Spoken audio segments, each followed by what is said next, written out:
আপনি কি গরিব বড়লোক হতে চাচ্ছেন? তাহলে শুনেন, প্রথমে লেখাপড়া শুরু করে দিন, দিনরাত এক করে পড়াশোনা করুন। এরপরে পরীক্ষায় ফেল হয়ে যান আর সেই রেজাল্ট শিটটা আপনি আপনার বাবাকে গিয়ে দেখান। সেই রেজাল্ট দেখে আপনার বাবা আপনাকে একটা ফুচকার দোকান দিয়ে দিবে, আর সেই দোকানে অনেকগুলো মেয়েরা ফুচকা খেতে আসবে। আর সেই সব মেয়েগুলোর মধ্যে সবচেয়ে বড়লোক বাবার মেয়েকে আপনাকে খুঁজতে হবে।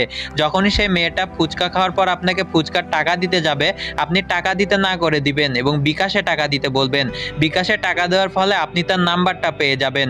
তারপর ওই নাম্বারে আপনাকে মেসেজ করতে হবে, ততক্ষণ পর্যন্ত করতে হবে যতক্ষণ না পর্যন্ত আপনি তাকে পটিয়ে না ফেলছেন।